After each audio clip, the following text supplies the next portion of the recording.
Your organization likely uses the phone as your first and perhaps primary means of interacting with those who need your help. Surely you're very good at providing services over the phone, but is that enough? Communication methods are evolving, and in order to stay relevant and help your community, you have to go where the people are and offer services on the channels they prefer. Let's talk for a minute about why you should offer alternative methods for help seekers to reach you. According to a Pew Research Center study, internet usage has skyrocketed since the early days of its availability. In the year 2000, just over half of adults in the US on average used the internet. Today, that number is over 88%. And if you think it's mostly younger people going online, you'd be wrong. Usage among all age groups increased impressively during the study period. The study found that people over age 65 use the internet in high numbers too, and they experienced the most usage growth of all age groups. No doubt these usage numbers will continue to rise as the internet and social media continues to permeate our culture and become more available. The vast majority of Americans, 95%, own a mobile phone of some sort, and 77% own a smartphone. That's up from just 35% since 2011, when the information was first tracked. A study looking at smartphone usage found that in a given week, the most frequently and widely used function of a device was text messaging, with 97% of all users and 100% of people under age 30 sending texts during that time.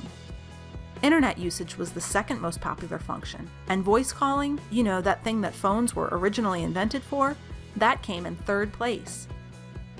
There are many reasons why people avoid the phone for communication when it comes to reaching out for help. Some people feel they can better express themselves through writing than they can through talking, and so communicating in written form is more therapeutic for them. Others may not be in a private space, so a phone conversation could be easily overheard, and they'd feel more comfortable conversing silently. Many people feel freer to openly and honestly discuss their problems under the veil of anonymity provided by online communication.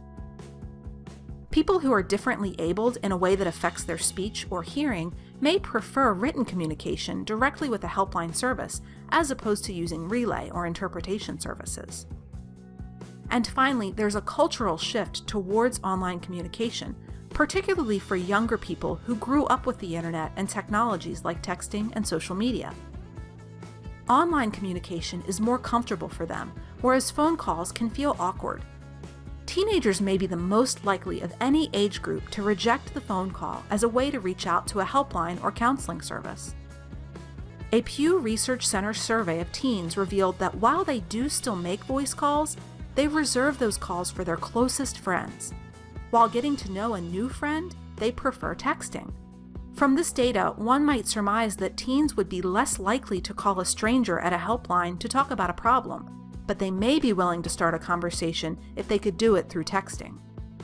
Of course, these are just some of the reasons why people would prefer to reach out using messaging services and may decline to make a call for help. The fact is, the use of phones for making voice calls is on the decline, while other ways of communicating grow in popularity. Who will fill the gap and provide services on these channels if you don't? By not offering access to services through your website, live chat, or texting, you risk being left behind, and more importantly, there are people out there who need help but aren't getting it because that help isn't found within their comfort zone. If you're feeling overwhelmed in the face of these new questions and challenges, you're not alone, and iCarol is here to help. Human services organizations have long depended on iCarol to help them connect with help seekers, not just over the phone, but through other methods too. iCarol is a technology leader in the industry and an early advocate of using technology and new communication methods to connect people to care and offer online emotional support. We have the experience and the tools that make us the clear choice when it comes time to add new communication channels to your service offerings. With iCarol, your contacts with clients flow through the same system regardless of which communication channel the client uses. Document traditional contact methods like phone calls or office visits, and accept text messages, live chats, website applications or intake forms, or offer web searches of community resources. All of these activities are then available for reporting and analyzing in that same system as well. Integrating online emotional support into your agency boosts your reach to people who would otherwise not contact you if the phone was their only option. And that includes people who may be having thoughts of suicide and need a safe place to discuss those feelings. iCarol offers tools specific to crisis intervention and suicide prevention agencies, such as built-in safety assessments, methods of triage and flagging high-risk chats, intervention aids, specialist coaching and supervision, and silent monitoring.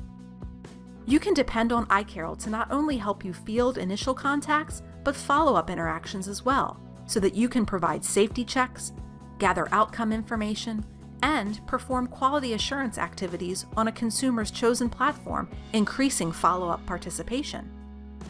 Our infrastructure supports secure, reliable, and stable communication between you and the people you serve, greatly reducing the chance of any technical difficulties while chatting. Regardless of communication methods, your specialists can access your comprehensive resource database, connecting chat and text visitors or callers with the community services that can help them. Documentation of interactions is very similar across channels, so training your workforce is made easier.